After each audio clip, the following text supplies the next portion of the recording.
Johann Sebastian Bach grew up in a world where music was not a hobby or decoration, but a daily language spoken at home, in churches, at celebrations, and even in moments of quiet reflection, shaping his ears and heart before he fully understood its power.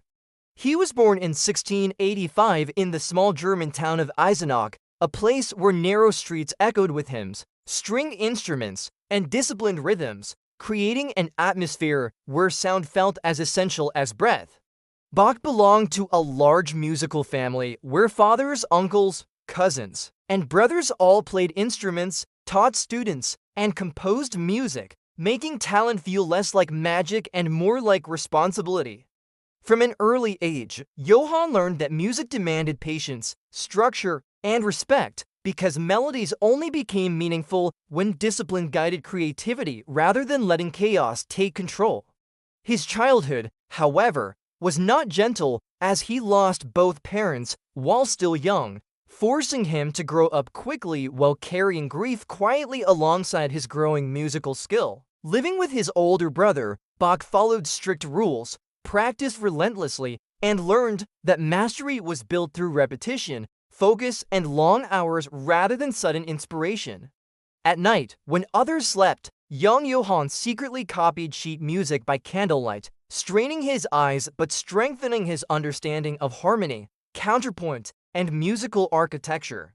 These quiet nights taught him that true learning often happens when no one is watching and no applause is waiting. Bach's curiosity stretched far beyond simple performance because he wanted to understand why music worked, how voices intertwined, and how emotion could be guided through careful structure. He studied organs with fascination, treating the massive instruments like living creatures whose voices depended entirely on the hands and feet of the player. As Bach grew older, his reputation as a skilled organist spread, not because he played loudly or dramatically, but because his control, clarity, and precision made listeners feel grounded and uplifted at the same time. He traveled from town to town, often on foot, seeking better instruments, stronger teachers, and opportunities to challenge himself further. Each journey sharpened his ear, broadened his understanding, and deepened his respect for musical tradition. Bach did not rush to invent something entirely new, because he believed progress came from mastering what already existed before daring to expand it. He treated music like a puzzle built from rules that could bend beautifully without breaking. When Bach accepted positions as a church musician, he understood that his job was not simply to entertain, but to support worship, reflection, and community through sound. Every Sunday required new music, demanding creativity under pressure and discipline under time limits. Instead of complaining, Bach treated these demands like training exercises, strengthening his musical muscles through constant composition. He wrote cantatas, chorales, and instrumental works with astonishing speed, yet never allowed quality to slip beneath expectation. Bach believed that music should serve a purpose, whether lifting spirits, teaching lessons, or offering comfort. Despite his seriousness, Bach was not distant or cold, as he enjoyed family life, teaching students, and sharing music as something living rather than sacred glass. He married, raised many children, and filled his home with sound, laughter, practice sessions, and overlapping melodies. Music spilled into every corner of daily life, blending discipline with warmth.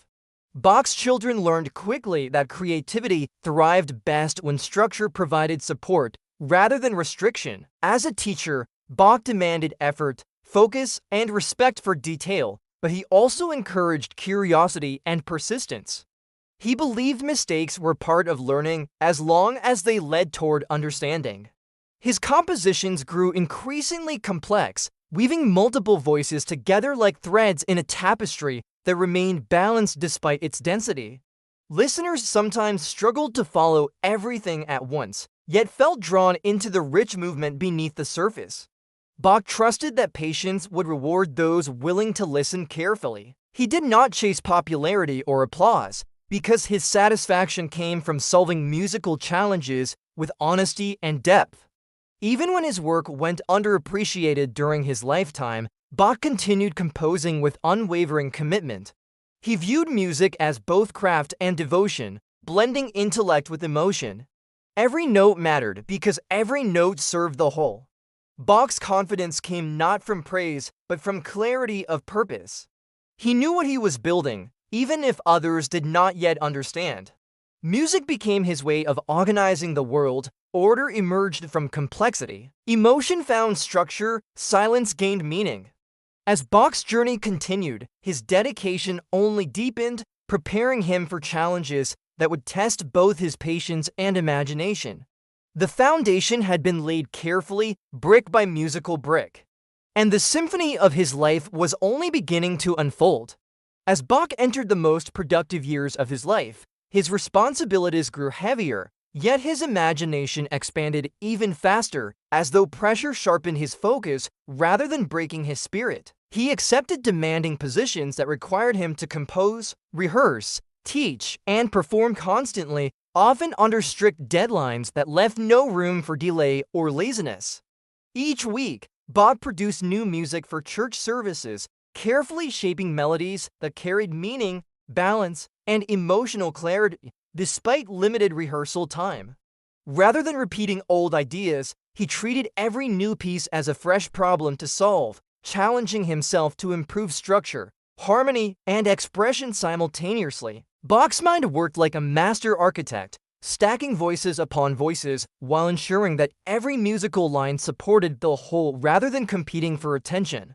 To listeners, his music felt alive, moving forward with confidence while quietly guiding emotion through carefully designed pathways. He wrote fugues where melodies chased one another playfully, as if engaged in a thoughtful conversation rather than a noisy argument. Even complex passages carried a sense of joy, because Bach believed clarity made difficulty feel welcoming rather than intimidating. Despite his growing skill, Bach remained deeply practical, caring about how music sounded in real spaces with real musicians rather than chasing abstract perfection. He tested instruments, adjusted compositions, and revised endlessly, understanding that flexibility strengthened craftsmanship.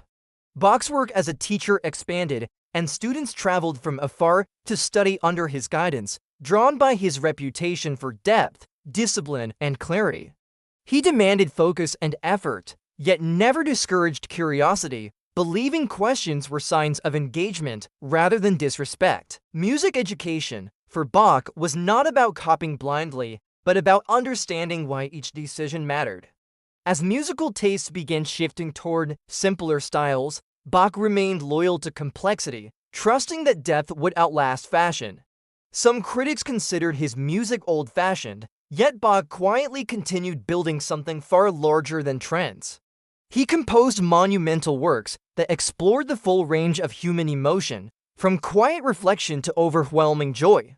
Among these creations, his sacred works stood as towering achievements, blending devotion with intellectual brilliance. His music did not demand immediate understanding, but rewarded patience and attention generously. Even as his eyesight weakened later in life, Bach continued composing with determination, dictating music when writing became difficult. Sound, rather than sight, guided him forward. He trusted his inner ear completely. When Bach died in 1750, his passing drew little public attention, as the world had not yet caught up with the scale of his achievement.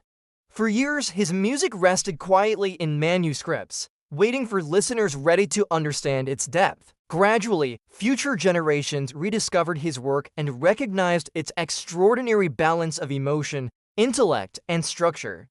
Composers studied his music as if it were a blueprint for mastery.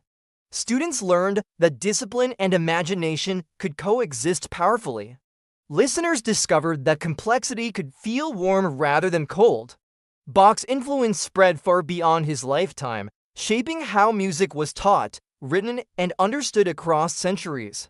His work proved that patience creates strength, that order can hold beauty, that joy can live inside structure. Today, Bach's music fills concert halls, classrooms, and quiet rooms alike, continuing to guide minds and hearts through sound. Children hear his melodies and feel curiosity awaken, even without understanding every detail. Musicians return to his works repeatedly, discovering something new each time. Bach reminds us that greatness is often built quietly, through consistency rather than spectacle. He teaches that dedication can turn effort into elegance. His life shows that creativity thrives when supported by discipline. Every carefully placed note carries intention, every harmony reflects balance, every silence holds meaning. Johann Sebastian Bach did not chase fame, yet achieved timeless influence.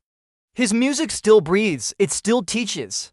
And if we listen closely, it still whispers that patience, curiosity, and persistence can shape something that lasts far beyond a single lifetime.